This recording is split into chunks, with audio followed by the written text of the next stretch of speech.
Okay, hello folks, how you guys doing? So, my name is Mark, and this is Why I Hate the World. I'm not seeing anything. What's going on? Ah, there we go. Okay, what's happening? I guess you guys can see me now, right? So let me just check my thing here and make sure that we can actually see me. My channel. Here we go. Ah, there we go. Sweet. Okay, well, welcome everybody. So we are going to continue on with the hideous demon lady that we were drawing last time. And unlike last time, I've actually turned off the autofocus.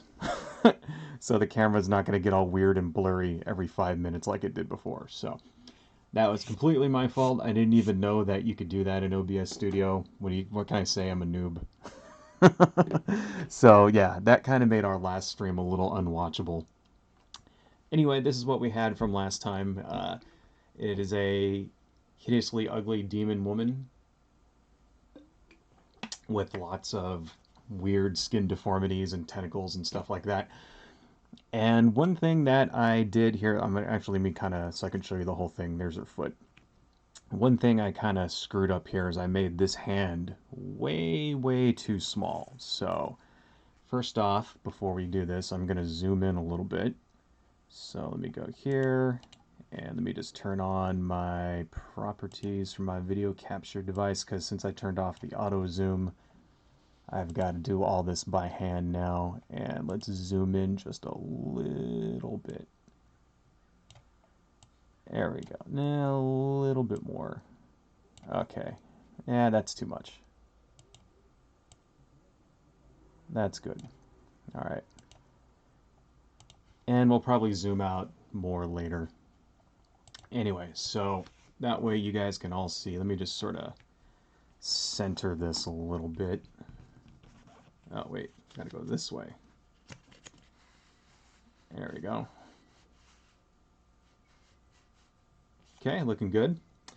So what we're going to do here, see, you can see the sizes of our hands are all messed up. Right? And what do you do in this situation? Well, one thing that I like to do is that you can take, here, let me just kind of erase that. You can take this stuff, correction tape, and especially if it's an illustration or something that you're going to scan into your computer to do, like, you know, further edits or coloring and stuff like that, and you could just erase this and draw over it.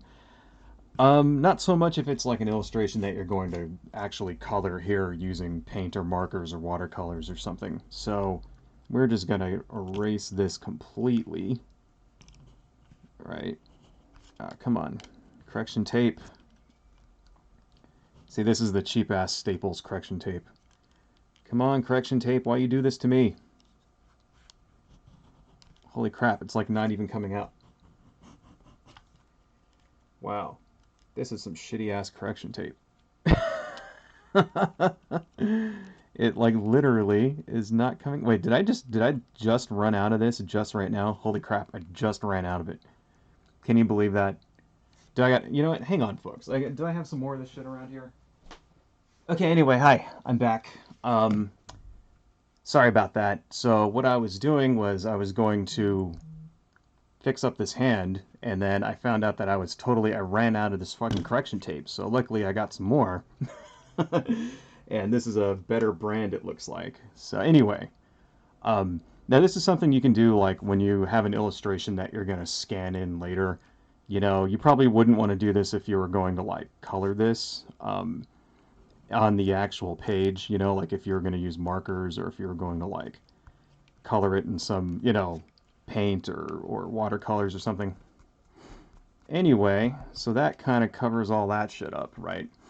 And when you scan that, it'll be like it's completely gone. You know, you won't even see it.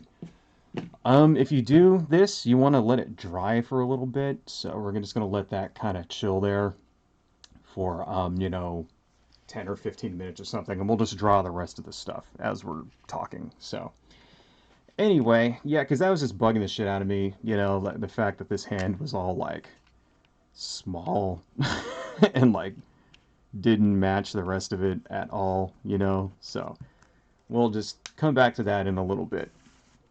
And anyway, so how is everybody doing out there in your isolation? I hope you're all staying sane and staying safe and whatnot.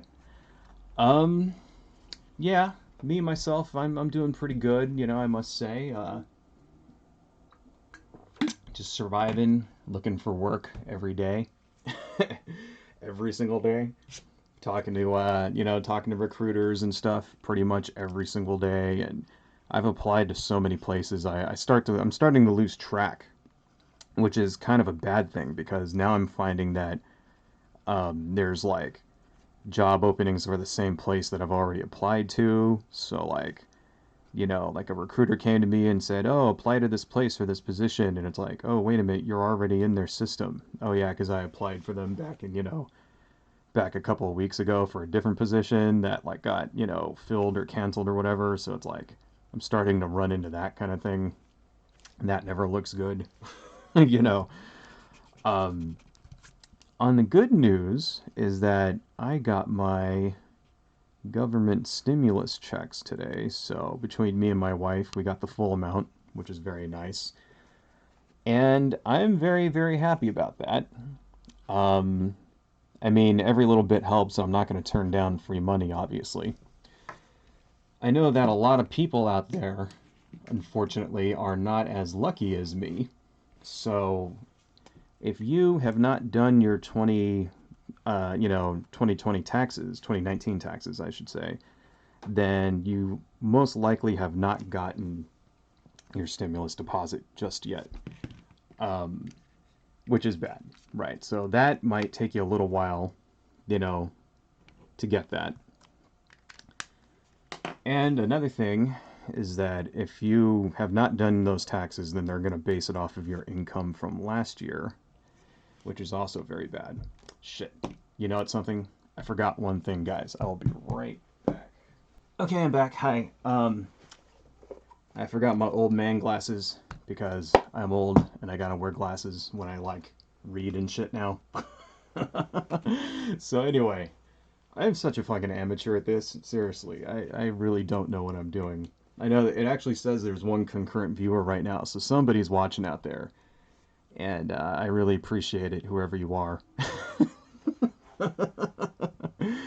um, I'll get better.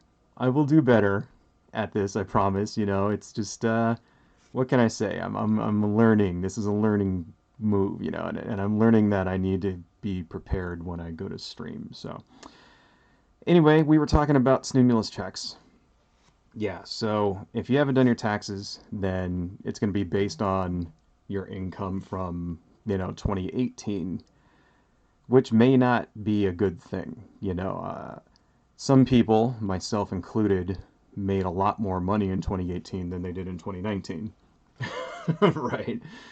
And that may mean that you get bumped up and you might not get the full $1,200, right? Based on that. Secondly, if you don't have the direct deposit option, that is to say, like if you prefer to get a check from the government instead of direct deposit, then guess what? You're not getting those checks. You haven't gotten your check yet, right? Most likely, you have not.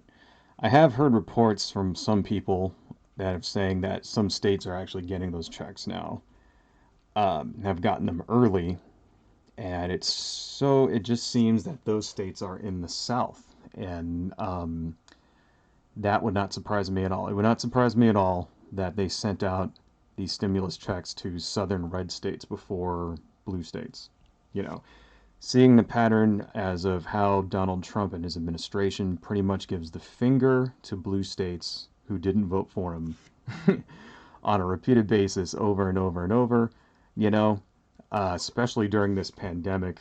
It seems like states like Michigan and stuff are not getting any of the supplies that they need. They're not getting any of the protective gear, whereas other states like Florida are getting everything they want, and it's because why?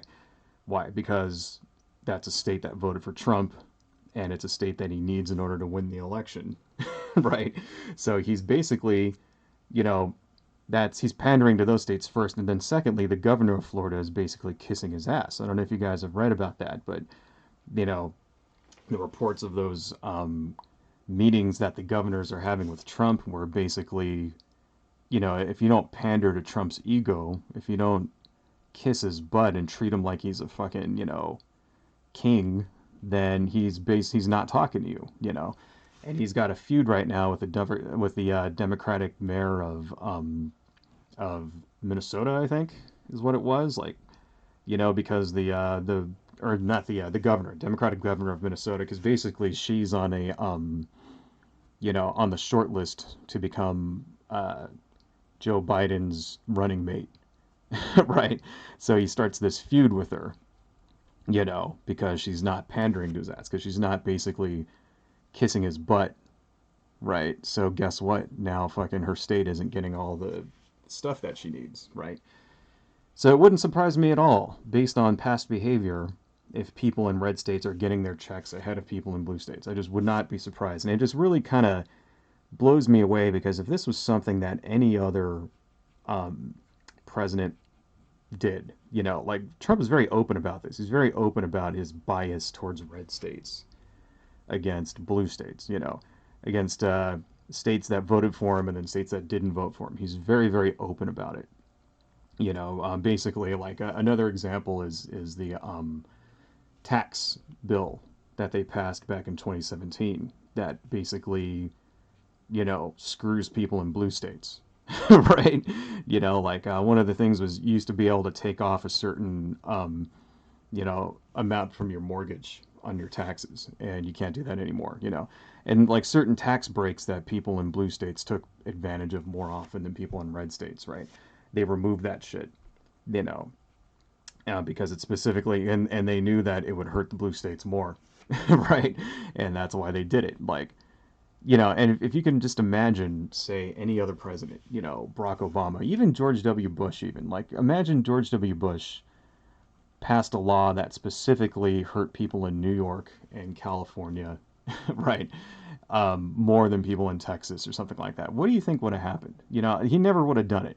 They never would have done it. But first off, because Bush wasn't like a fucking petulant man baby, He might have been a warmongering fucking, blithering idiot, but he wasn't like an egotistical, petulant man baby who needed his every, like, desire catered to, like Donald Trump is, But even if he did that, it would have been a major, super gigantic scandal that would have ruined his presidency. And Donald Trump does this repeatedly, over and over and over. The president is not supposed to show bias against, entire states like that, right? The president is supposed to lead the entire country, and that means everybody in the country. That means people who voted for him, people who didn't vote for him. It doesn't matter. He's the president, he's the leader, right? And he's supposed to be working in our best interests. He is there to help us, not to fuck us up, okay? And it just seems like he takes some kind of perverse joy in sticking it to people in blue states.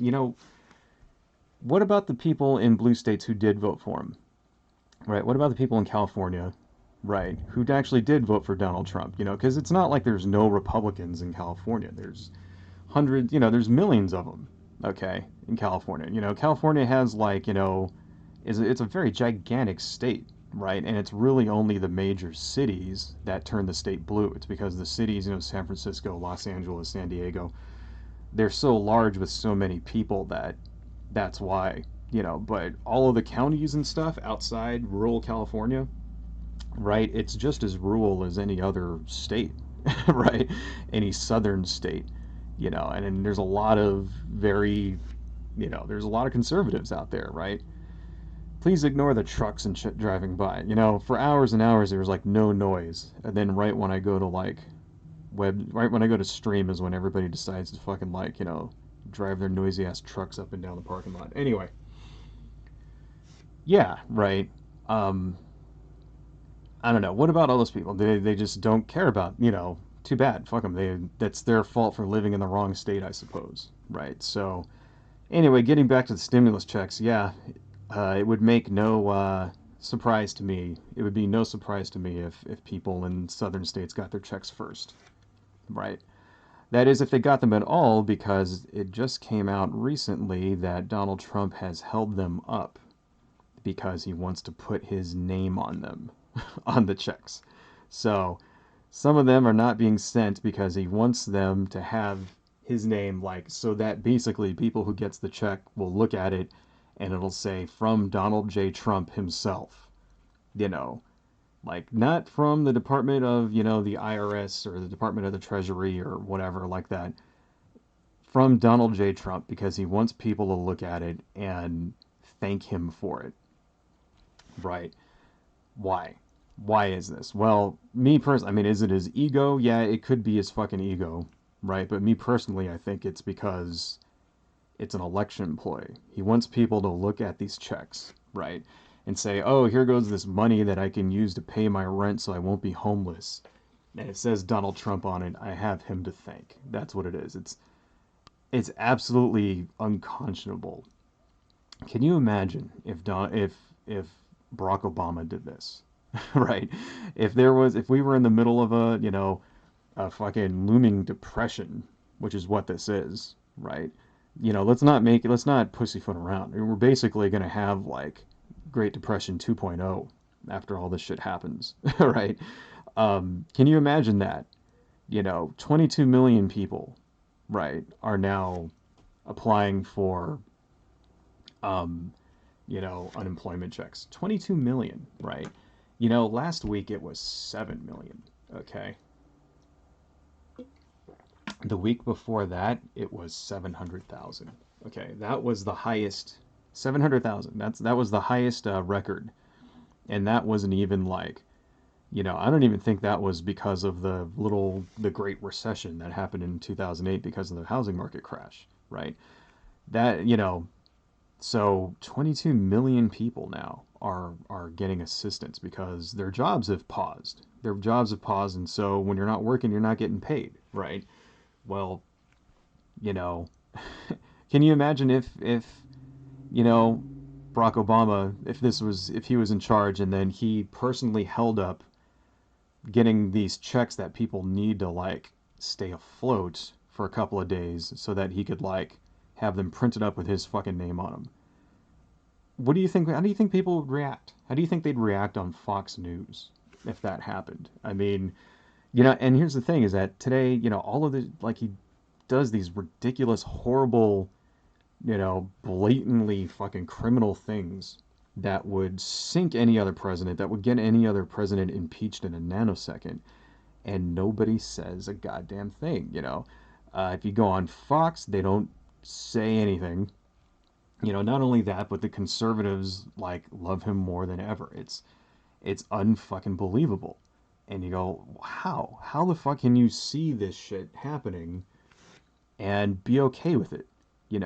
And it leaves you two options. Either they see it and they're okay with it because they're assholes who don't have any idea of what it all actually means, or they're just not seeing it. And I think it's a combination of both of those. I think there's, the 25% hardcore Trump supporters who will be happy with anything the guy does ever, Uh, like if he were to like go and like, wipe his ass with the Constitution and then rape a baby on national TV, you know, at the same time, right? Like they'd be okay with it. They'd find some way to bullshit themselves and justify it. And then the other half of the people wouldn't even know about it because Fox News wouldn't put it on because they get all of their news through conservative sources. And this is like, you know, seriously, I'm not the only person to say this. Like the observation has come from several people on the left like, well, what if Richard Nixon had Fox News? Right? Do you think he would have resigned? Probably not. Okay. And you know what? He probably wouldn't have, it probably wouldn't have got as bad as it did. And the Republicans back then probably wouldn't have wanted to impeach Richard Nixon because they didn't have the same kind of alternate reality media landscape benefiting them that benefits Donald Trump, right? They didn't have Fox News. They didn't have One American Network. They didn't have Clear Channel, right? Or all these like pseudo religious Christian radio stations that just, treat him like he's the fucking second coming of Jesus. They didn't have like entire like fucking churches, mega churches and shit saying that God himself sent Donald Trump, right? Seriously. Holy shit, hang on. All this talking making me go. Right?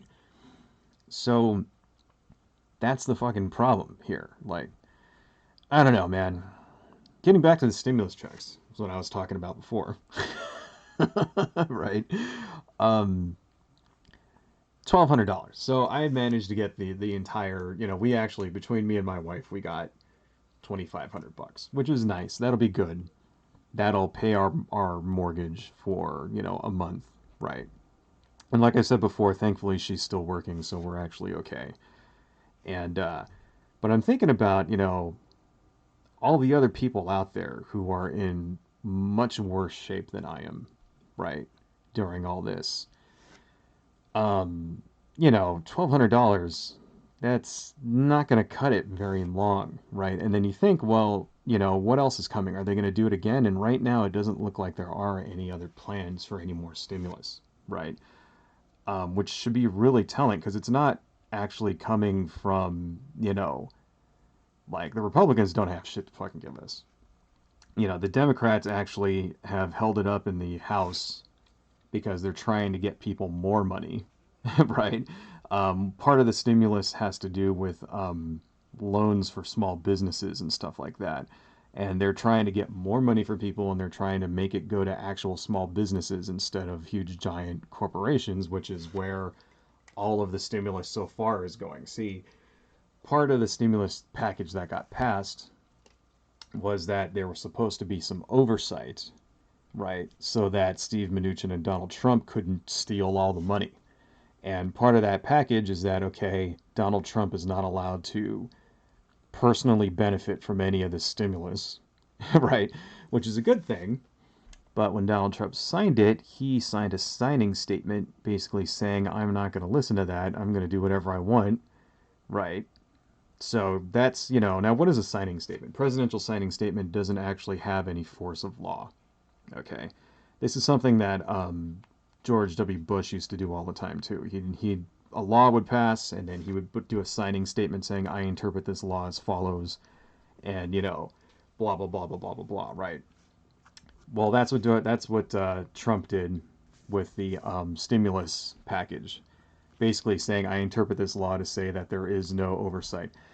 And what he's been doing for the last, 2 or 3 weeks is basically firing all of the attorney generals in, the executive branch, basically replacing everybody that he hasn't personally appointed with a Trump loyalist.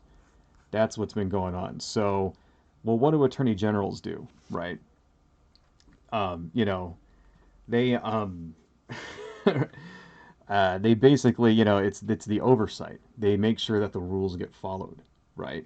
And that's so he's removing all of the people responsible for the oversight. So guess what's going to happen, right? There's not going to be anybody there in order to make sure that they're not ripping this money off, you know. And all of this stimulus package, all of this money that's supposed to go to help small businesses stay afloat, and it's supposed to go to corporations so that they don't have to lay people off and that they can keep paying people, right? A whole lot of that is going to end up going to the restaurant and resort and hotel industries. And I guarantee you it's going to end up in Donald Trump's pocket. And this is some shit that's going to be like, for years and years after this. it's going to be coming out in the news. Donald Trump, the Trump campaign, the Trump companies got, more of this money that they should have gotten, which is really they shouldn't have gotten any at all, right? I guarantee you, you know, when Donald Trump first won the election, the day after, I made a Trump predictions video, right? One of those predictions I made was that he was going to get caught in a scandal with a shitload of money. All right. And here it is. This is it. I guarantee you this is what's going to happen. Okay. It's the temptation is too much for him to ignore. All right. We've already seen how he just sort of has been nickel and diming the taxpayers for the last, 3 years with all of his golf trips, right? He's been nickel and diming us all like crazy. All of his golf trips, having his official dignitaries stay inside of his own hotels, right? There was a story about how Mike Pence stayed in a hotel which was like, 300 miles away in Ireland or whatever. When he could have just stayed in a hotel that was actually in the town that he was in, he instead drove 300 miles to go to a Trump hotel, right? Like, all of this, how he's like charging the Secret Service all this money every time he like goes to Mar-a-Lago and they got to go with him. They got to stay in some rooms at his hotel and he's charging them like, top dollar for these, right? You know, seriously. So we already know that that's like a pattern that he's been doing and this is just too much. It's $2 trillion.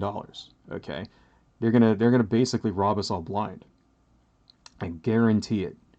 Watch. Within, it'll come out most likely after Trump leaves office, it'll come out.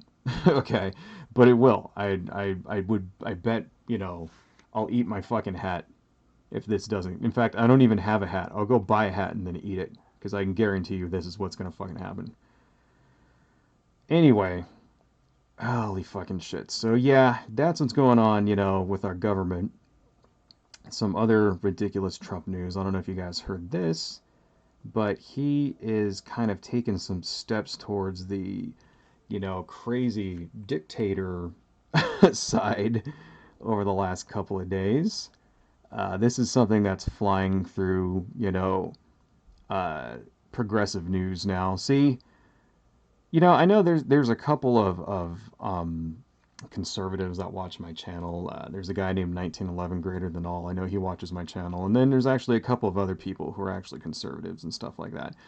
And you often wonder because we always see what's going on in the conservative news, right? Fox and all this other stuff. They kind of dominate the news cycles, right? And when you go and you watch, right?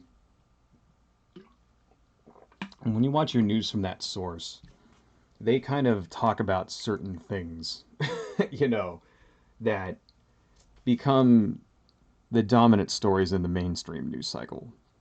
Right. And if you're ever wondering what progressive news is like, this is what's in the progressive news. The shit that I'm talking about. Okay. And if you're wondering why you've never heard about it in Fox or even CNN or, something like that, it's because, those aren't liberal media sources. There's this myth out there, right, that conservatives have that all of the media is liberal, right, and all of this other shit, and it's all untrustworthy and blah, blah, blah, blah, blah, blah, blah, blah, blah, right. And in real life, the media is not liberal. Okay, in real life, the media is corporatist. And this includes MSNBC, this includes CNN, right? Basically, all the mainstream media is corporatist, right? Now, whether that, you know, you can't really call it liberal, right? There is a corporatist bias. And we've seen that same kind of bias when it comes to Bernie Sanders, for example. You know, like the way that MSNBC and CNN and, the way that they cover Bernie Sanders, look at it, and you can't say that there's a progressive bias, or even a liberal bias per se. Not really. Okay, they don't really seem to they don't really seem to espouse liberal ideas so much as they do centrist, corporatist ideas, right? Some people on the left would say, well, liberal and centrist are the same things. I don't know, maybe they are. I'm not going to get so much into it. Whatever. That's, we can, I don't want to argue about that, but this, anyway, what the shit that I'm saying right now, this is what the actual liberal media, like the real liberal media in this country, things like Democracy Now. Okay, there you go. That's liberal media, right? Uh, you know, this is what we fucking talk about. So if you don't know about any of this shit, it's because your news sources are not actually reporting this stuff because it's not in their best interest. And I'm the first to admit that it's not always in the best interest of, you know, it's not always in the best interest of progressive, liberal, actual real liberal media to report certain stories either.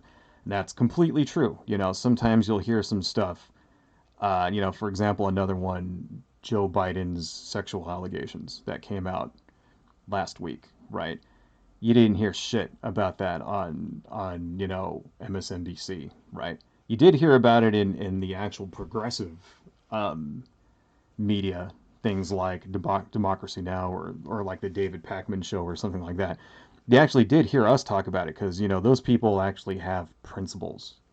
You know, they actually believe in things, right? And they have consistent principles, and so yeah, they did talk about you know they do talk about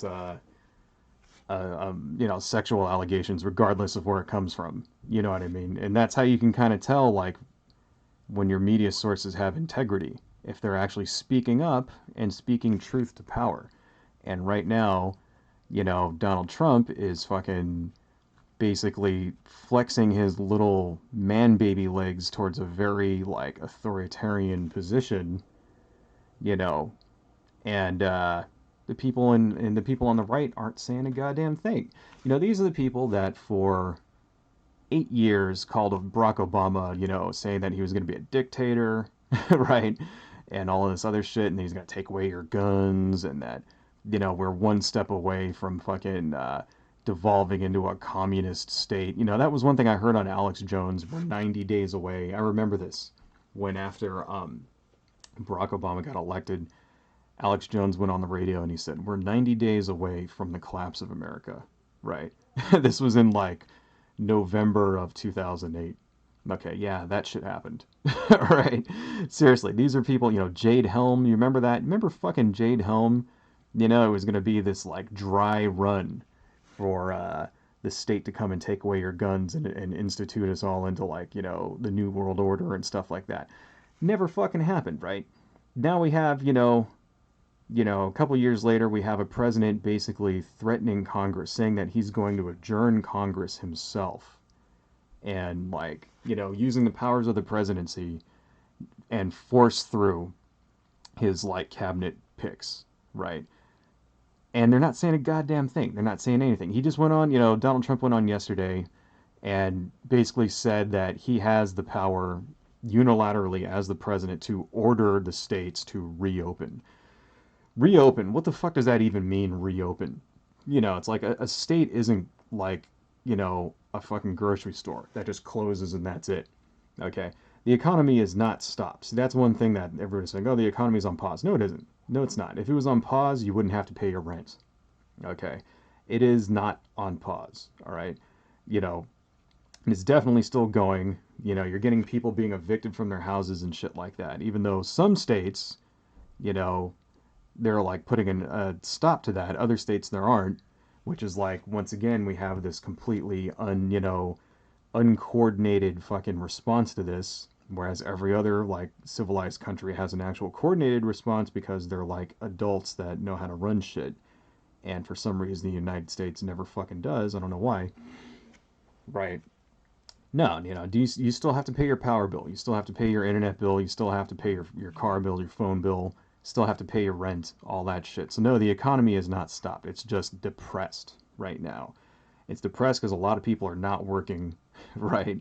And their bills are still coming, and that's why 22 million people are on, asking for, unemployment right now. Okay. So, it doesn't look like we're going to get anything else soon from them. Like, seriously, like, what the fuck are people going to do? What day is today? Today's the 16th. We got 2 weeks until rent is due again. Okay. Yeah, okay, you got $1,200. All right. Well, like I said in my last stream, what if that's not enough? Okay. Like a lot of places in this country, $1,200 is not enough to pay your rent. It isn't. It's not enough to pay my mortgage where I live, and a one-bedroom apartment in the town that I live in goes for $1,800. Okay. So that's not, imagine there was a guy that lost his job 3 weeks ago, and he's just been coasting by on Steam, you know, eating fucking spam and noodles and shit because he doesn't have any money. So he's like doing the best he fucking can trying to find work, right? And he can't, and he gets $1,200, and it's like that doesn't cover my rent, you know. And what are you gonna do? Like you have to eat, okay? You have to like, you can't just like not eat, okay? Even so some of that's got to go towards food, right? You got to have electricity. I mean, if you don't pay your fucking power, they shut it off.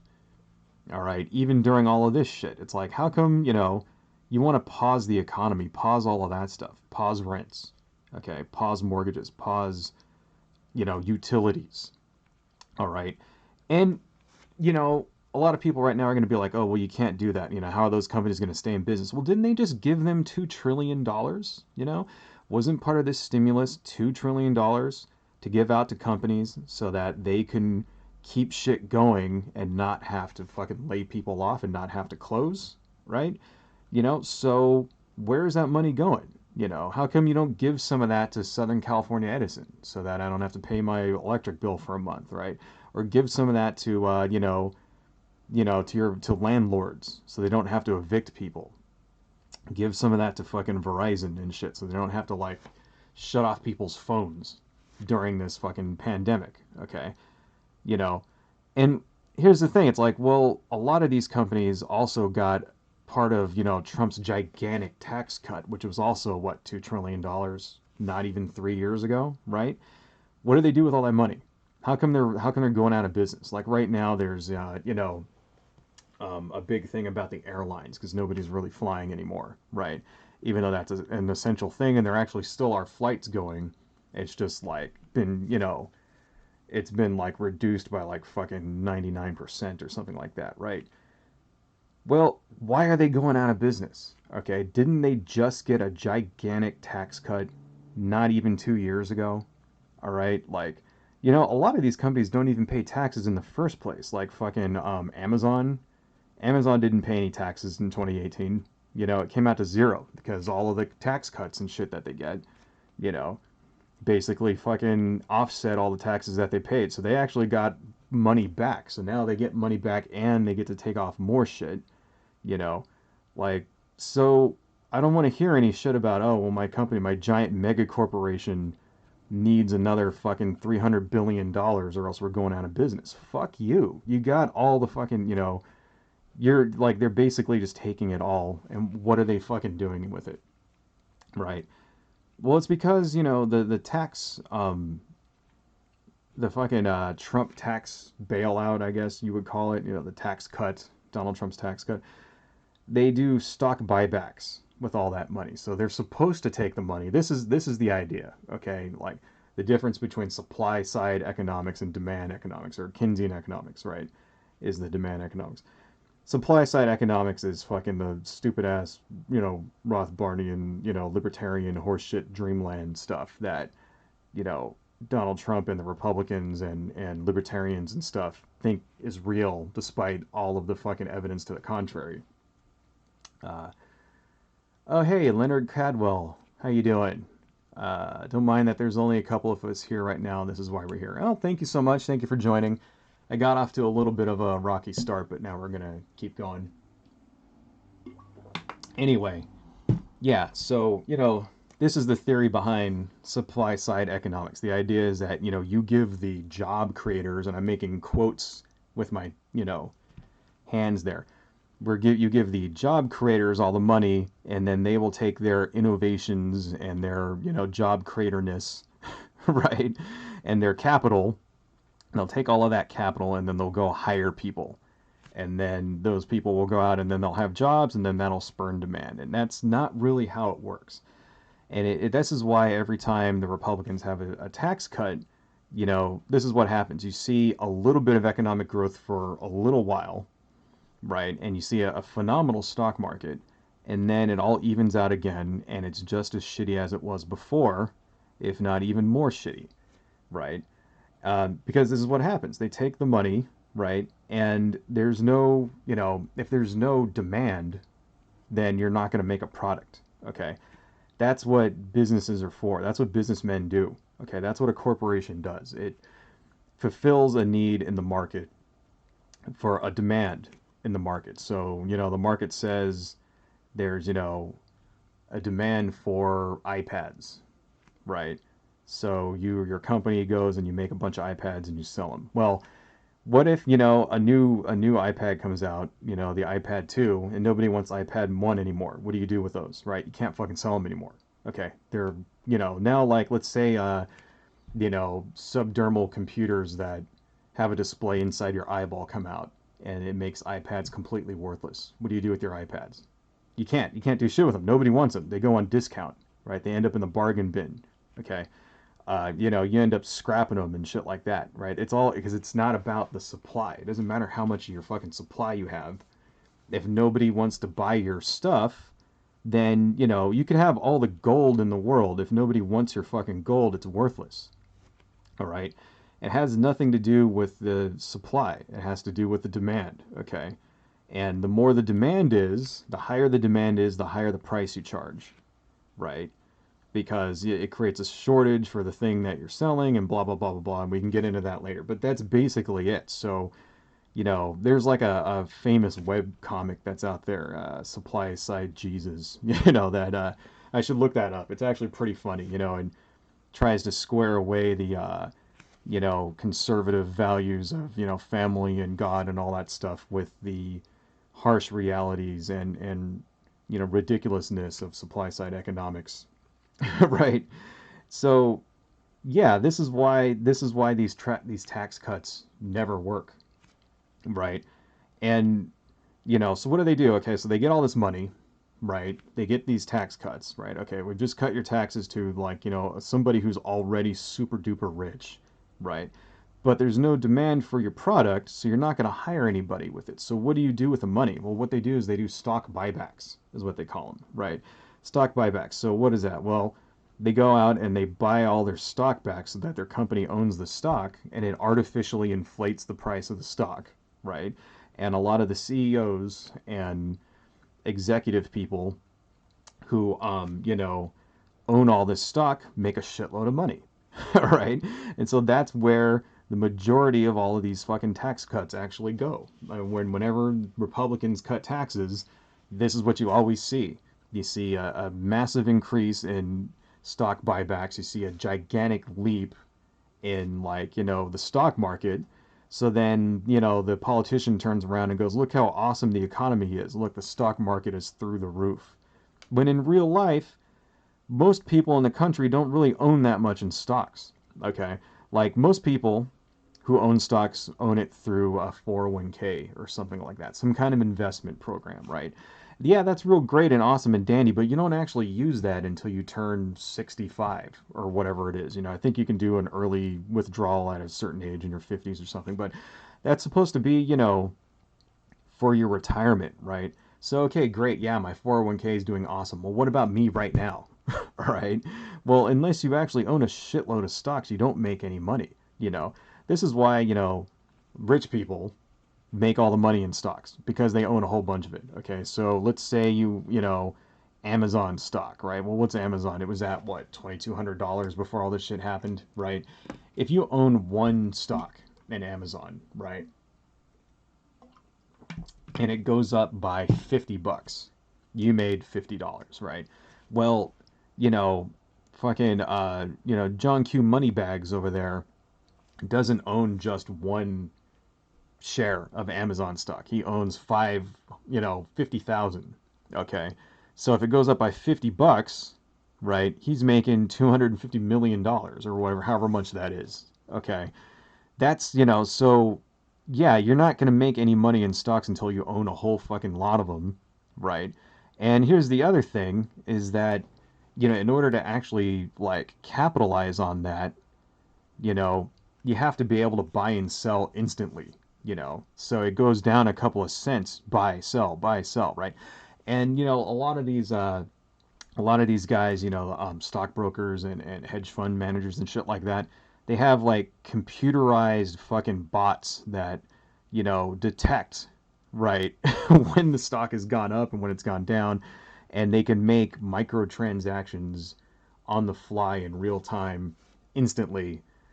Goes up a buck, sell 5,000 shares. Goes down a buck, buy 5,000 shares. And they just made a shitload of money, and it just compounds like that, and they just keep making money. And you'll never be able to compete with that. Normal people can't compete with that. Like literally, it's like gambling. For the rest of us, it's like gambling. So the only way that you actually make money in the stock market is if you're lucky and you bought a shitload of Amazon stock back in the 90s when it was a $1.95 or something like that. And it's very, very, very, very few opportunities for actual normal people to make a significant amount of money in the stock market. Like something like it's very few. Like you'll hear occasionally a big company will go live, like say Facebook goes live. You know, People went out and the general public has an opportunity to buy a shitload of a stock in a company they know is going to go up, right? That's like really literally the only example I can think of in my lifetime, that I should have taken advantage of actually.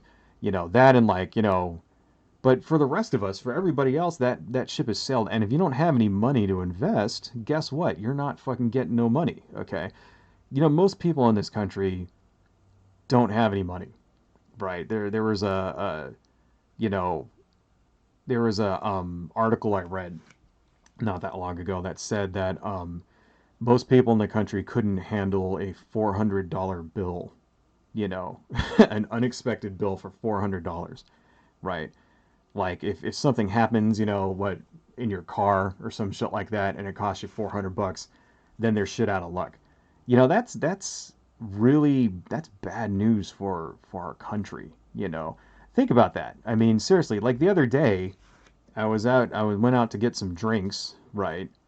Because we have this little gelato and coffee place that's open 4 days a week now because of the fucking coronavirus thing, right? So, oh shit, I hit the light.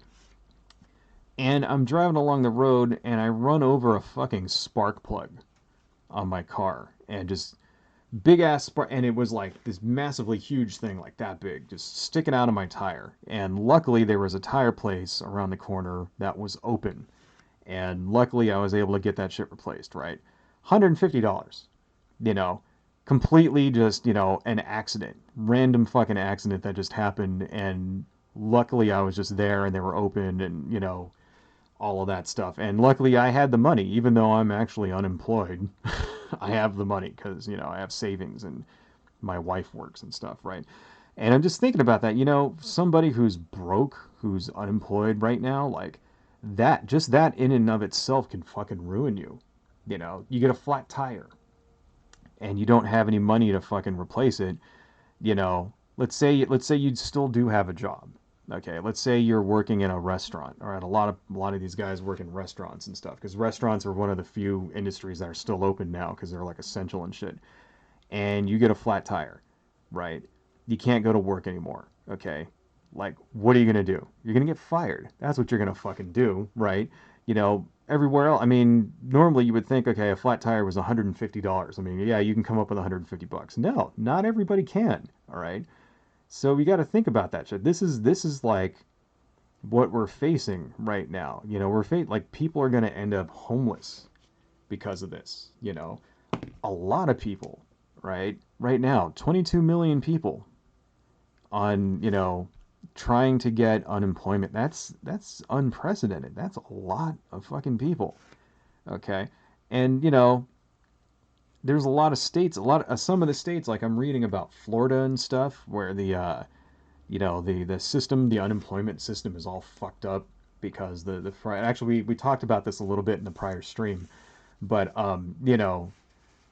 the governor and shit made it all hard on purpose for people to like get assistance there because he didn't want the, numbers of people in Florida to be on like unemployment to be all high and stuff so that it made him look good. So like if you live in Florida and you need fucking unemployment, guess what? You're going through this labyrinthine, fucking maze of like bureaucracy and all this other shit in order to like, take advantage of this program that's supposed to be there to help you in this situation. And that's the thing that gets me the most is that, this is what this shit is for, right? So we often argue with conservatives and stuff about like, social programs and the safety net and blah blah blah blah blah. And their main thing is always like, oh, we don't want people depending on these. We don't want people living on. They should all go out and get jobs, right? Well, now we're in a situation where there are no jobs. There are no jobs at all, right? I am applying for shit that like I would never apply for during any other, stuff where I'm making, stuff that pays $30,000 less than what I was making because I fucking need a job and I'll do it at this point. I'm fucking desperate, right? I'm applying for that shit and I'm going on these sites and there's like, I'm seeing jobs that will pop up. It'll be like a remote IT kind of job or something, right? And it'll have like 200 people applying for it, right? And the job will be up for a week. And like, whereas before in the past, it would be like, okay, 6 people applied for this. And then it's like, now it's like 200 people applied for this job. Like, this is what you're up against, right? And, so how the fuck do 200, a job for, a remote IT position that pays 50 grand a year attract 200 applicants, right? That should tell you something. Something is fucked up. Okay, this fucking, something is like we're in some serious shit now, and it's not gonna just go back to normal, you know, regardless of whether or not the fucking president thinks he can just magically reopen the country. Like I don't know why he thinks he can just dictate, that the virus is not going to infect anybody anymore. Right? Because that's what that means. He's like, okay, we're going to reopen the country, go back to work. The virus, so he's basically saying, okay, go expose yourself to danger so that my friends that run your company can make money. That's what he's fucking saying, right? You know, I I I I don't know. I got a feeling that in a lot of places like California, blue states are going to tell him to go fuck himself. Red states are going to open back up. That's what I think is going to happen. Okay.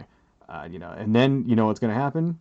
You're going to see flare-ups in red states. Like if you're already seeing them, what is it right now? So right now, the people in blue states, there's more actual infections in New York. New York is kind of skewing that a lot because they have like 150,000 infections going, right? But that number is skewed because more people live in blue states. Okay. There's a bunch bigger cities with higher populations, and if you look at the per capita, you know, the numbers of infections per 10,000, then what it is like places like Louisiana and Alabama and Florida have the highest the highest amount of infections because they didn't take it seriously enough. They didn't do social distancing. They didn't close down things like beaches and parks. And you're seeing a lot of like what we talked about last time, a lot of like places that are like religious institutions and stuff that are refusing to fucking take it fucking seriously and are not like shutting down their churches and that kind of thing. And a lot of those people, you're starting to see infections in those places, and it's only going to be a matter of time before the death toll climbs in those places and shrinks in blue states. And that'll be a direct fucking measurement. And here's the thing, it sucks. That's horrible. Okay. Um, nobody wants that. All right. But it's kind of like this is what you get. If you don't listen to science, right? You don't listen to science. Well, science doesn't care whether you listen to it or not. This virus doesn't give a fuck what what, you know, politics you believe in, whether you're a Republican or a Democrat or whatever. That, you know, that has nothing to do, the virus doesn't care one way or another. It, you know, its main, all it cares about is surviving and replicating itself, right? So, yeah, like, it's, I don't know, man. It's just so, it's frustrating. It's frustrating because, you know, like I said actually in a lot of my videos, 3 or 4 times at least that I can think of in prior videos, I always said, what do you think would happen if Donald Trump was in charge of the country during a crisis, right? And we already kind of saw what would happen a little bit, you know, when Hurricane Maria hit and destroyed Puerto Rico. I don't know if you guys remember that, you know, it's 2017 and shit, you know, I know that was like 3 years ago, so that's ancient fucking history to some people, right? But, you know, think back, dude, right? He basically let all those people, he hung them out to dry, you know, and for, you know, up to a year afterwards, there were places in Puerto Rico that didn't have electricity, you know, 3,000 people died during Maria, right? Well, those are American citizens, you know, that people in Puerto Rico, they're American citizens. They have all the same rights that you have. They just happen to live in a territory of the United States. So they have all the rights except the right to fucking vote for the president. They can't actually vote for, you know, which is bullshit. They should, you know, if they're going to be, if they're Americans, they should be able to vote, you know. So, yeah, just totally fucking left them out, you know, didn't help them, right? Got into a public feud with the governor of Puerto Rico when the governor tried to push back on him, saying, hey, how about you fucking help us, right? And then, you know, started like blaming them and saying they were corrupt and shit and didn't give them the aid they needed. And for months and months and you know, up to a year, no electricity in certain places. Can you fucking imagine that? You know, what kind of animosity do you think that, you know, that kind of that treatment breeds among people? You know, I wouldn't be surprised if we saw terrorists coming out of Puerto Rico. Seriously, imagine you lived there, right? And, you know, the federal government that you pay a shitload of taxes to, because they do pay taxes in Puerto Rico to us, right? To the federal government, they pay taxes, right? The place that, you know, when it comes time for them to return that part of the social fucking bargain, they tell you to go fuck yourself. You know, what would you think? Okay, you know, that's the kind of thing that started the American Revolution in the first place. You know, right? No taxation without representation. I don't know if you guys remember that shit. Okay, that was fucking, you know, that was fucking one of the main reasons why they like revolted against fucking King George. It just seems like, you know, it only took 200 years for us to get a King George, you know, King George of ourselves, for ourselves. But anyway, let's take a look at this, see what I got so far. Let me zoom out for you guys so that we can take a look and see what we have here. Sorry. I gotta go over to the configure video thing in OBS Studio and then camera control. Let's zoom out. Here's what we got. What do you guys think? Yeah. Not too bad. One leg looks a little shorter than the other, but I'm not gonna bother trying to fix that. Mm. Maybe I'll go in and Photoshop and make that leg bigger. Anyhow, I like how it's going. I think maybe we'll just continue, you know, doodling on a little bit. Let me zoom in a little bit here. Let's go back up to that part. Okay. Anyway, so what else? What else we want to talk about? I got some notes here. Some other random slightly related stuff. Let's see. Tiger King. Everybody's losing their minds over this Tiger King thing. I don't know. Do you really care? I don't know. Maybe I'll watch it. I haven't even watched it yet. But supposedly what it's about. Some guy killed his wife, whatever. He's got tigers. I don't even know. You know, I think one thing about living during an actual crisis is that it means, you know, it's easy to ignore the stupid bullshit that we used to care about, you know? Like, I don't know. Like, yeah, okay, Tiger King, all right, a guy killed somebody or his wife killed somebody, something like that. Yeah, whatever. You know, we'll get to that when we come to. We're too busy trying to fucking survive. What else? The McDonald's changed their logo, and people are losing their fucking shit over it. Yeah, I do give a shit about this. I really don't care about that either. I don't know if you've seen the new McDonald's logo, but you know what? Let me look it up just so that I can show it to you guys. Right. Let's see, McDonald. D-O-N-A-L. I can spell logo. Yep. Okay, so it was this. Let's see. Why is this thing loading? And let me go down here. Let's close this. And let me turn on my left monitor. Actually, no. I'm just going to drag it. Yeah, left monitor. Turn that on. Yep. So here's the McDonald's logo. People got mad at that for some fucking reason because apparently they made their logo to, promote social distancing. Do you really give a shit? Am I supposed to care about this? I mean, I don't know. I mean, I can see one way, like some people got mad at it because it's like, oh, you're taking advantage of the fucking, outbreak and stuff to make money, right? And it's like, yeah, okay, well, they're a corporation. Corporations are supposed to make fucking money. So what do you think they're gonna do? Right? You know, it would be, I don't know.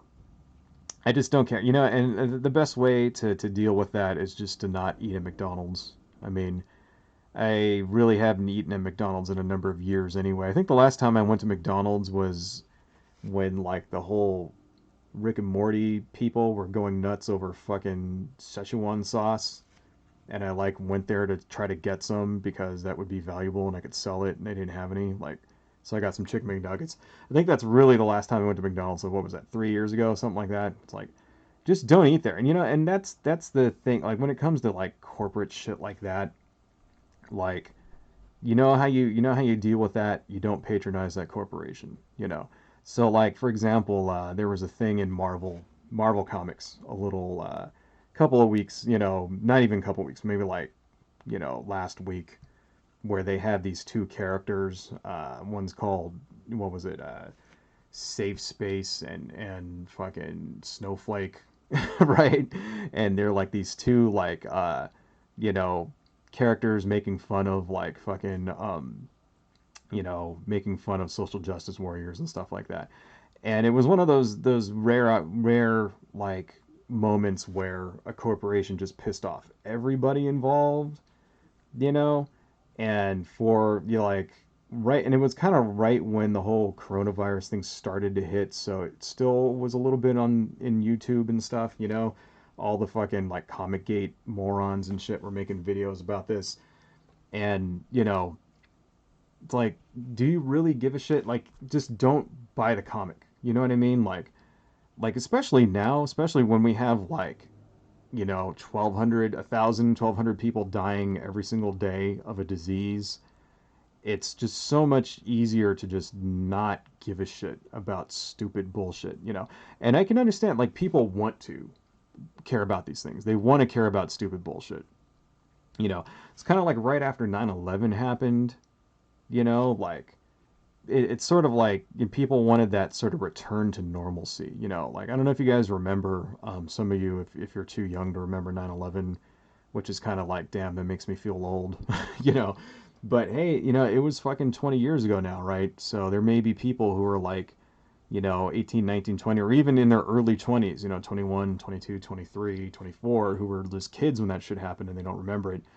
When 9/11 happened, it pretty much dominated all of the news everywhere for months. Okay, that's pretty much all everybody talked about for, like 6 months was 9/11, 9/11, the aftermath of 9/11. Here's the flight recorder that we recovered. Here's the, here's a phone call that the guys made before they, like, tried to storm the fucking pilot's cabin and stop the terrorists. And here's the true story of a guy who jumped out of the trade center building and survived, blah blah blah blah. It was everywhere. Okay. um and a lot of corporations and stuff started kind of capitalizing on that shit too. Stand together, you're an American, buy American, all that stuff. And you had country songs, I'm proud to be an American because I know that I'll be free, and all this other shit. I don't know if you remember that. Right? It was all over the place. It stands to reason you're going to see the same thing happen now, right? A lot of companies, a lot of corporations and stuff, stay together, stay proud, and stay safe, through the coronavirus, blah, blah, blah, blah, and encourage people, right? So that doesn't piss me off. It doesn't make me mad at all, you know.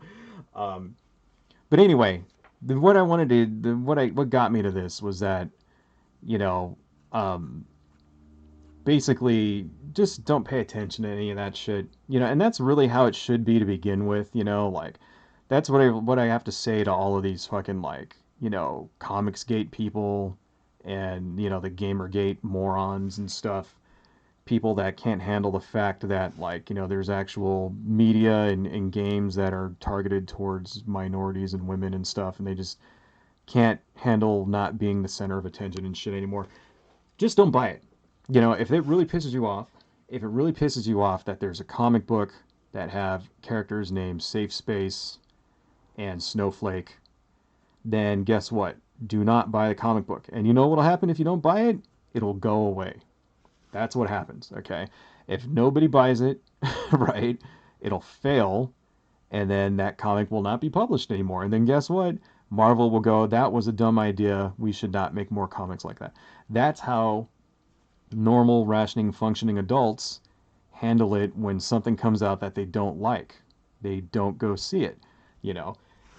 It seems like today, like, instead of just not seeing the fucking movie, not buying the comic, not playing the video game, we have a cottage industry of angry white dudes, and it's always dudes, right, who are pissed off one way or another because this comic book and this movie or this video game or whatever has somebody who has the audacity to not be born white in it.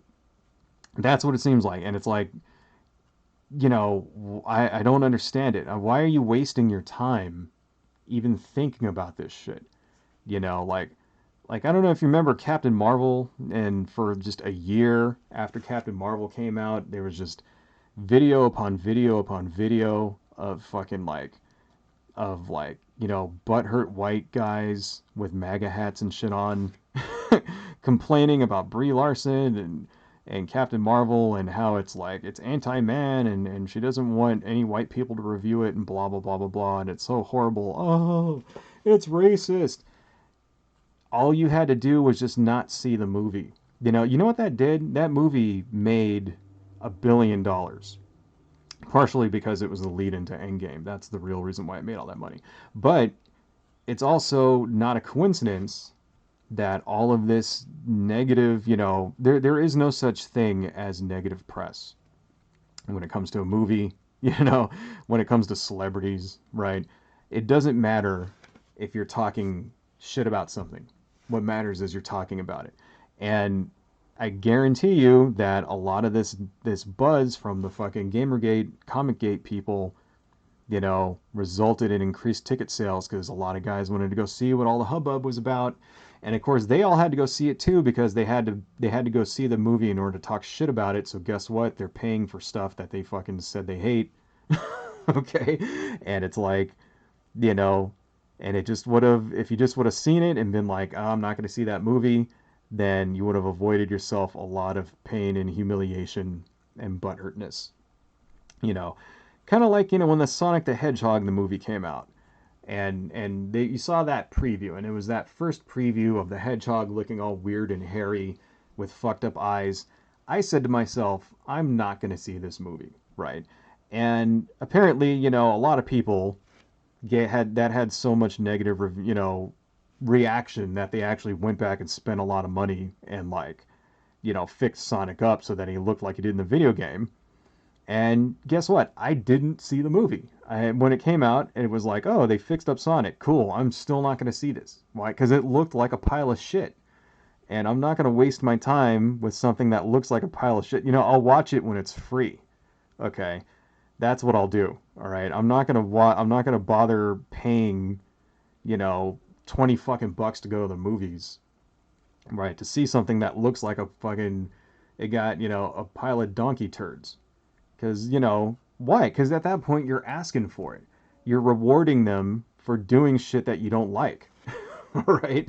Well, if nobody would have gone to see the goddamn movie, then they won't make fucking movies like that anymore. So now that movie is a runaway smash hit and shit because Sonic the Hedgehog people are insane. I don't know if any of you guys watching this know that if you're familiar with that fandom, but they're complete nuts. The Sonic the Hedgehog fans are completely fucking bananas. They have like, they have like fucking bios and shit that include like the character's favorite color and their blood types and stuff. And it's like it's people spending way too much time on the likes and dislikes of an imaginary fucking spiky rodent or whatever the fuck a hedgehog is. Right? So, it didn't surprise me that it made a shitload of money, you know. Um, but it's just sort of like, man, you're defeating your own, you're rewarding people for bad behavior.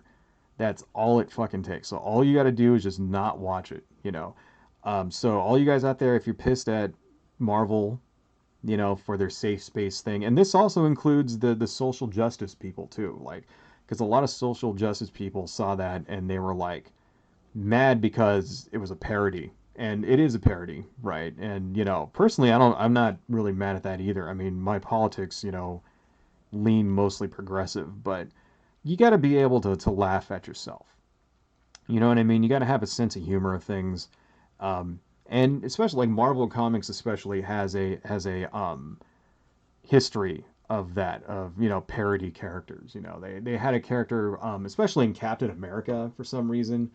A lot of Captain America's bad guys are like puns and like parody characters based on political movements. Like there were two guys, there were bad guys named Right Winger and Left Winger. you know, in Captain America, there was a eco terrorist named the Green Skull in Captain America.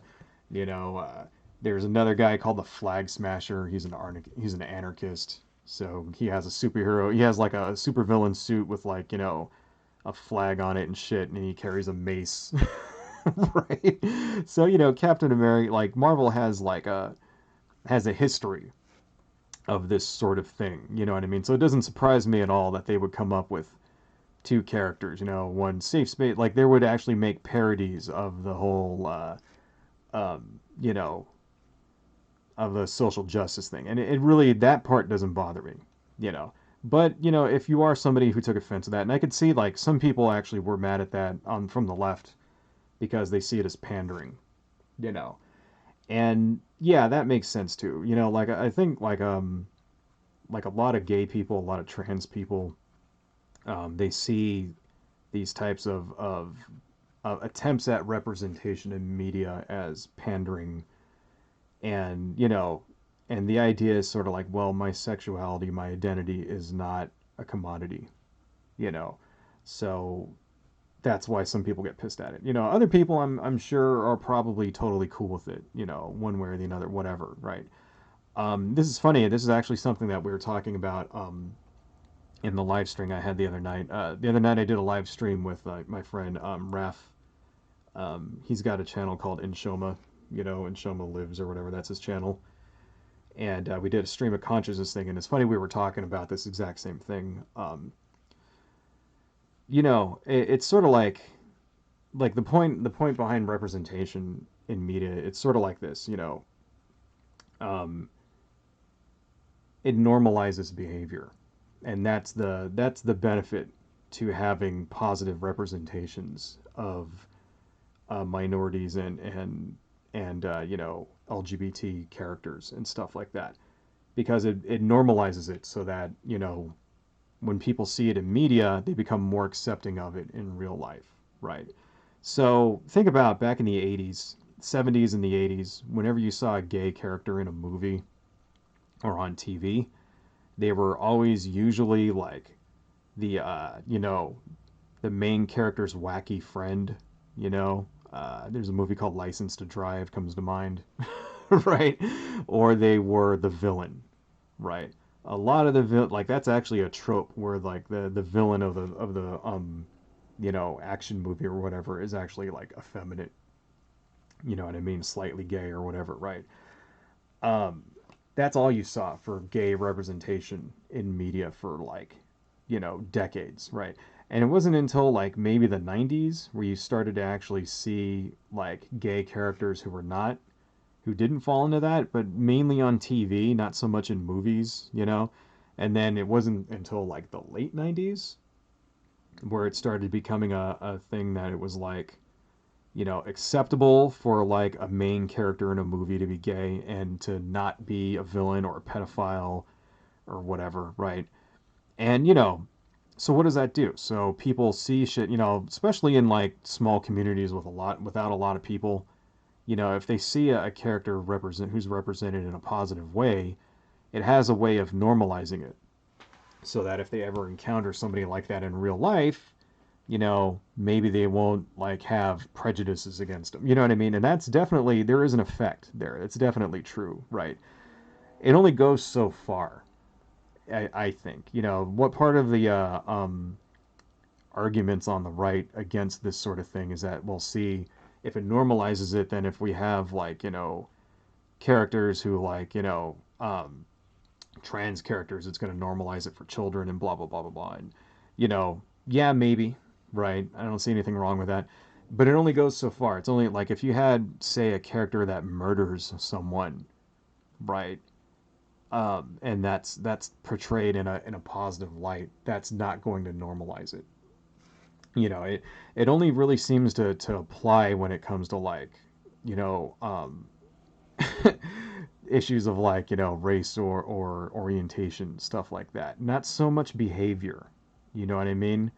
Like that's one of the things that they're like, that's one of the arguments you'll get from the right on this. They'll say it normalizes behavior. So then you'll have like, um, you know, let's say characters who engage in bestiality or something, normalizing that. And that's bullshit. And that's also another kind of stereotype, like gay people are not into bestiality. You know what I mean? Like gay people are not pedophiles, you know. Right? Just because you're a pedophile, just because you're gay does not actually mean that you're a pedophile or that's it's like a slippery slope kind of thing that like conservatives always try to throw in there. So then you always have to sort of watch out because there's always a way to twist these arguments around, and there's always going to be that attempt to kind of like turn it around and be like, yeah, see, like it'll normalize it so this way it's going to turn all of our kids into weird, pedophiles and sexual deviants and shit like that. And you're like, well, no, it won't turn them into sexual deviants because being gay is not a deviant thing. It's not a sexual deviancy like the same way that like, incest, right, is or you know, sleeping with animals is or something. So anyway, I don't even know how we got on this subject, but I think we were talking about Captain Marvel or something. Let's move back into politics. Let's see. Oh hey, greater than all, message retracted. How you doing? Sorry, I don't know if you actually posted something there, but I didn't see it. I was drawing. What else do we want to talk about? Let's see. Let's talk more about Donald Trump because he's easy to pick on because fuck Donald Trump. Okay. Let's see here. What else happened over this last week? Donald Trump has announced that he's going to cut funding for the World Health Organization. Yeah, that's a brilliant fucking move. Right in the middle of a pandemic, he's going to cut funding for the World Health Organization. So, what does the World Health Organization do? So, okay, all right, let's back it up. He wants to cut funding to the World Health Organization because he feels that they didn't do enough to warn him that the coronavirus was going to be a problem. and he feels that they're like, biased against the United States somehow. Right. Now, why?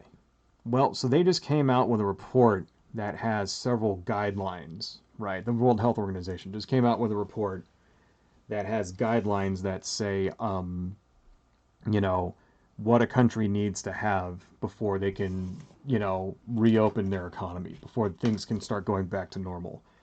And it just so happens that, the United States doesn't have any of those things. So, stuff like widespread testing, right? Strict social distancing measures and, that kind of thing.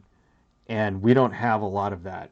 And, a lot of the reason why we don't have these recommendations that they asked for is because of Donald Trump and Jared Kushner and their incredibly horrible response to this pandemic, right? So instead of, taking it on the chin and working to improve our standing here, Donald Trump throws a fucking fit like a little baby and decides he's going to stop funding the WHO. Okay. Right now, you would think that, during a pandemic, during a time when thousands and thousands of people are dying every single day in this country, let alone the entire world, right? Defunding an organization that's very existence is to prevent, control, and monitor outbreaks like this would be a dumb shit idea. But he's doing it anyway. Why are no conservatives saying anything about this? How come, you're not hearing anything from the Rush Limbaughs or the Fox Newses of the world, right? None of them are saying a goddamn thing. It's absolutely fucking ridiculous. I think the reason why I think he's doing it, I think he wants to frame this in such a way that after when this is all over, he's setting them up. He's setting up the WHO to take the blame for his bad response. That's what I think it's about.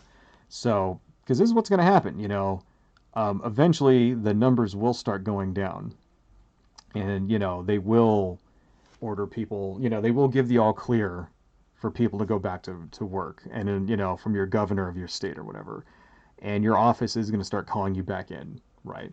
That will happen, within, probably a month or 2 months, right?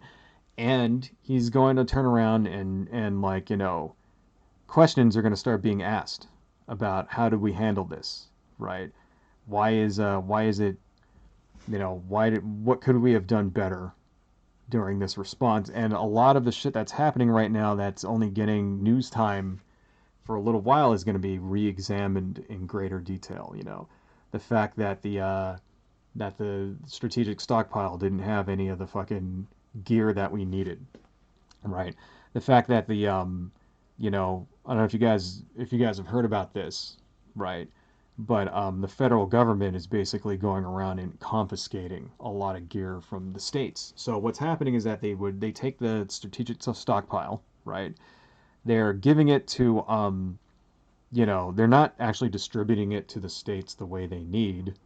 What they're doing is they're making the states bid on it, and then there's like a private entity on top of that actually makes a little bit of money from this, right? So the states have to bid on it, right? And then the Fed just confiscates it from them after they fucking buy it and then gives it back. So that's what's going on, right? And look that shit up, please, because that in and of itself should land some people in jail, for that kind of, I mean, shit's going missing. Like, your state spends state money to buy vital fucking medical supplies that should have come from the federal government, right? But are not being supplied by the federal government. And then once they buy them, the federal government confiscates it. I'm not making that shit up. It's fucking ridiculous, right? So a lot of that's going to get re-examined. People think this just doesn't go away once all of this ends. Okay, there's going to be investigations. There's going to be criminal investigations set up for this, right? For the way that this has been handled. Okay, and some people's heads are going to be on the fucking chopping block. You know, And Donald Trump, I think, is setting up the WHO to take the blame for this, so that they're going to try to turn it around. Because I'm already seeing this from people. I'm arguing with people on Reddit and stuff about this, and they're already telling me, um, that this was China's fault. They're blaming it on China. They're saying China didn't tell us that they had this when it was happening. You know, they could have fucking told us all, they kept it secret, and we got caught with our pants down, blah, blah, blah, blah, blah, right? And if you look at what Donald Trump said about the WHO, he said they're very China-centric. Okay? He's setting them up to take the blame for his, you know, for his failure in taking this shit seriously for 2 months. That's what he's doing. So that's a fucking joke. Know why stockpile confiscation? Why are they confiscating it? Because they can. That's why. Because they don't have enough because the fucking strategic stockpile doesn't have enough stuff. That's why they're doing it. So FEMA goes out and they see a shipment of COVID-19 masks going to fucking Milwaukee or something, and they're confiscating this in the name of fucking the federal government, right? Because they don't have enough stuff to fucking distribute because the stockpile was allowed to go into disrepair. That's why they're doing it. Let's see. So I wanted to talk about that a little bit. I don't know. There was another thing one more thing. Okay, so we've been going for how long here? An hour? What time is it? 4:40? Okay, in about 20 minutes I gotta go feed my dogs and take them for a walk because they're gonna go nuts if I don't. Every day at 5 o'clock. I have 2 little dogs. They lose their minds if I don't feed them and walk them at exactly 5. And plus, I have cats too, and they're going to start jumping on me and shit if I don't actually feed them. So it's funny. It's like clockwork every day. But there was one more thing I wanted to talk about here. Let me get some water.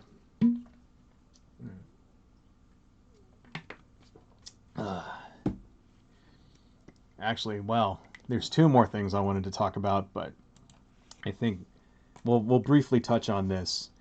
So there was an election in Wisconsin, right, during a pandemic. I don't know if you guys, this is something I wanted to talk about. So what happened in Wisconsin, right?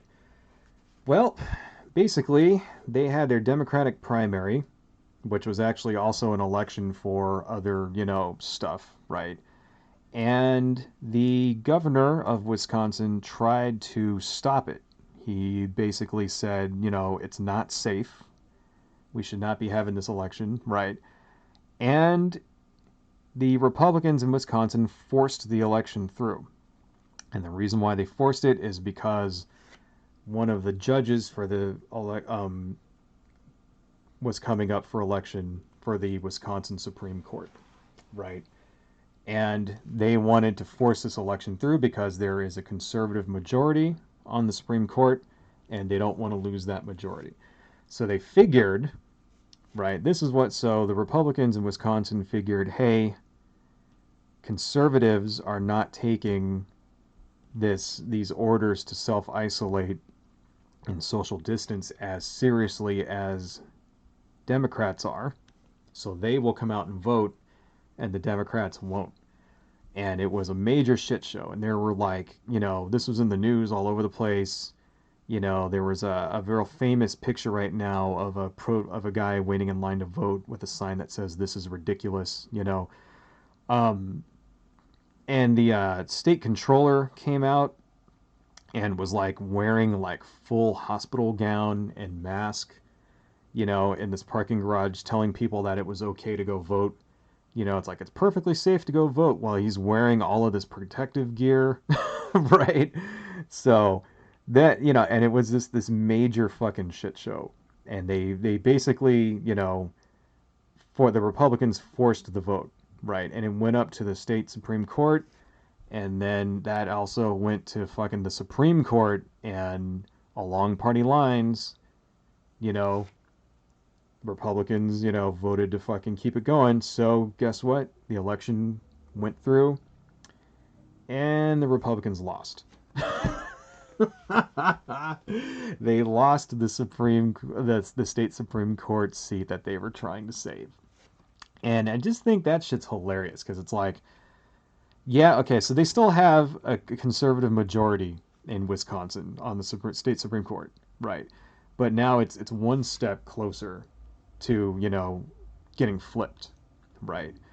And you think, well, why? Why did they want this so bad? Why did they work so hard and countersue to keep this election? What purpose do they need to have that state Supreme Court, right? And a lot of guys, I actually heard the Young Turks talking about this. The theory is it's so that they can have more of a buffer so when the 2020 election comes around, they can suppress voting. Right.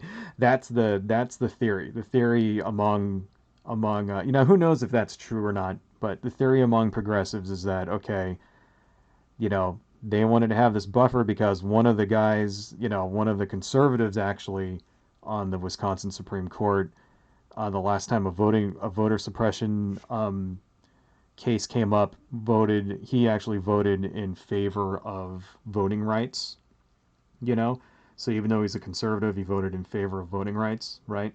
So they wanted to keep this majority so that way, you know, when 2020 comes around and they purge a shitload of voters and it goes up between the state Supreme Court, that they would keep it. And that's so that, now is that true? Yeah, maybe. I don't really know much about Wisconsin politics, right? I just think this shit's fun, but there is a reason. There was a reason why they forced it, why they really wanted to have this election in the first place. And I can guarantee you it has actually nothing to fucking do with the election itself. Okay? Because if there's one thing in this world that conservatives and Republicans do not give a shit about, it is people's right to vote. They don't care about that. Okay?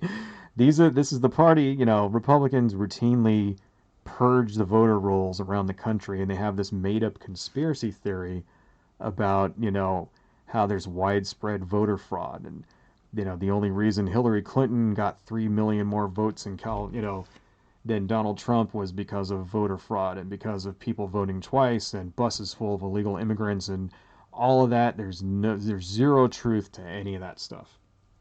All ridiculous conspiracy theories. And what it really is that when people stay home and they don't vote, right, when the voter turnout is suppressed, Republicans tend to win. And that's the only reason why they kept this election going. And I think it's fucking hilarious that the shit backfired. So, oh well, let this be a lesson to you. You know, am I referring to voter ID? Well, I am referring to voter suppression tactics. So, voter ID can be a tactic in some places, right? There are other tactics too, closing voter polls, right? Like in minority areas, that's one, right?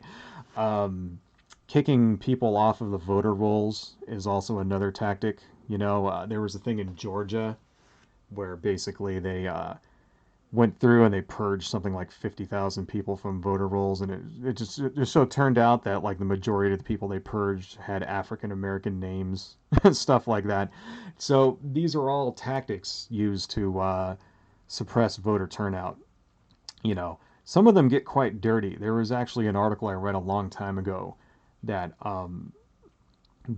these people in California got caught, you know, registering people for the wrong political party. So then they couldn't go vote in the primary.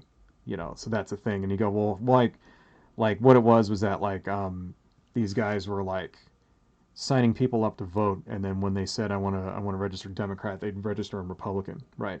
So then when it came time to go, vote in the primary, they couldn't vote in the primary because they weren't the right political party. And you go, well, how does that suppress the vote? Well, you do it in a certain area that is leaning towards a certain candidate, and you can influence the vote in that way. See what I mean? Like stuff like that. And these are all tactics, and these are tactics that Republicans tend to use. And I'm saying specifically Republicans, so not conservatives. Keep that in mind, okay? Because there's a difference between conservatives and Republicans, right? True conservatives tend to actually really like voter rights. You know, people who actually like the true constitutional conservatives, right? Ron Paul types, those guys, they tend to actually like voter rights. Although I don't really know what Ron Paul's, record himself is on voter rights. But they tend to, the guys who say the letter of the Constitution, those guys tend to be behind voter rights, right? But not so much the GOP conservatives, the fucking, Mitch McConnells of the world, right? Um, yes. Okay. If you can't get $15 together, that is required to get a back. I think you mean bank account, right? Bank account, credit card to drive X. Should you be really deciding what should happen regarding the country? Yep, you should. You should. You know why? Because it's your right. You are an American citizen. You have a right to vote. Okay, that's not a privilege to vote. You have a privilege to drive. You have a privilege to own a bank account. Okay, those things are privileges. Voting is a right. All right, spelled out in the Constitution. And it's really, so that means that it doesn't matter who you are, it doesn't matter where you're born, right, in the country, as long as you were an American citizen, right? Um, it doesn't matter what color you are, it doesn't matter if you can speak English, it doesn't matter, if you're 18 years old or you're 88 years old, right? It doesn't matter if you're a complete, total fucking moron who can't string two sentences together and who can't even you know, feed yourself. It doesn't matter if you're so fucking stupid that, you know, you don't stay out of the rain and you catch pneumonia and shit. That doesn't matter, right? Because it's your right. And it is your, the duty of fucking our elected officials to enforce those rights. So, yeah. Um, Shouldn't you be required to submit? Well, I don't know. Okay, so then if you have a right to firearms, you shouldn't be required to submit a 4473. I don't know what that is. So, yeah, okay, maybe. You do have a right to firearms, right? So that's fine. That means that they shouldn't be able to take them away from you. So I would say that, there are some states in the country where if you're a felon, you can't own a firearm anymore. I would, I would say that's probably constitutionally unfair, right? Um, Now, if you have to submit, I'm guessing a 4473 is some kind of register sort of thing, right? Well, you have to register to vote, don't you? So I see, is that really that much different than registering this firearm? Getting a license for a firearm, is that really that much different than registering to vote? You know, Background check, ID. Yeah, well, see, here's the thing, voting doesn't kill people. So that's another thing you got to think about. You can't go register to vote and get your voter ID card and then go into a school and murder 17 people with your voting ballot. Okay. So maybe this comparison isn't really like the best comparison. You know what I mean? Anyway, I wanted to check on that. There is one more thing I wanted to talk about now. And I think this would be a good thing to end it because I only got 8 minutes until we got to quit here. So, the last thing I wanted to talk about is there are now people who are protesting the social distancing thing. And I wanted to kind of show you this. Let me go over here and turn on my left monitor. Okay, this is the Daily Beast. Michigan conservatives not concerned about COVID-19 block ambulance during protest against social distancing. So, yeah, this is on the Daily Beast. And this is a political rally. You can see the people here. Trump, Pence, right? And the lockdown. Live free or die. And of course, this guy's got a fucking AR-15 or whatever that is. And so does this dude, because, they're conservatives and they're going to let us know that they have a right to carry guns, and peacefully protest. There's nothing like a good old-fashioned firearm that can murder people at a peaceful protest, Yeah, totally not using force or intimidating there. I like how this guy's actually still wearing a mask. So is this dude. So it's like, okay, so at least these two guys know that a virus doesn't give a shit about your political fucking, your political views. Let's see, let's read a little bit of this. Hundreds of opponents of Michigan's social distancing measures rallied in their cars in the state capitol on Wednesday, snarling traffic and even blocking a hospital entrance in a protest against an executive order intended to halt the spread of the novel coronavirus in the state. The cars were blocking one of our hospitals, so an ambulance literally wasn't able to get in the bay for 10 minutes. Wow. Yeah. Um, I just wanted to. I can't fucking believe this shit. This is. I don't know. I'll put the link to this in the thing so you guys can read it. Right. Um, but yeah. Oh, wait. Let me go back to. Here. Let's move that. Let's turn off our thing here. Okay. You're looking at my stream there. Yeah. Um, that's fucking ridiculous. And first off, and it doesn't, like I said last time in the last stream, and you were there, 1911. It seems like this is becoming part of the culture war. The social distancing and hunkering down, staying safe, and taking this virus seriously it's becoming part of the culture war where well, that shit's, the culture war is all fine and dandy when we're talking about movies. We're talking about Captain Marvel, when we're talking about Marvel comics, or we're talking about fucking video games or whatever, or that's all fine and dandy. This is shit that's actually going to get people killed. Okay. Every one of those people in that protest right there is putting other people around them. When they go home to their families, they're putting their families at risk. Okay. That's, you know, that's what's happening there. Okay. So, you know, it's unbelievable. It's I can't, how are you supposed to like reach out to people like that? You know what I mean? I don't even know. Like, this is different than, like, say, people who don't believe in evolution, right? Or people who think that, abortion causes breast cancer, or people who want to drink colloidal silver because they think that, you know vaccines will cause autism. This is like a whole nother level of you know damaging science ignorance, I guess, is what you call it. See, those other things are damaging too. All those things I just mentioned, those are also damaging, and they also have a potential to, negatively impact other people's lives. But they do so in a more, long-term way, right? That kind of, they do so over the course of months and years, and gradually that kind of science denialism, when you don't believe in things like evolution, or if you believe in quack medicine, whatever, that has a tendency to just, that kind of science denialism has a tendency to degrade society, right? This is not degrading society. This is actually like putting other people in actual physical risk. Okay, that's what it is. This is, it's putting, not isolating during this pandemic. You're putting other people at risk. Even like we said last time, like I've said in every, like, my last like 4 streams since all this shit happened, you know, it's not all about you yourself, right? You could be exposed to this and not have any symptoms at all.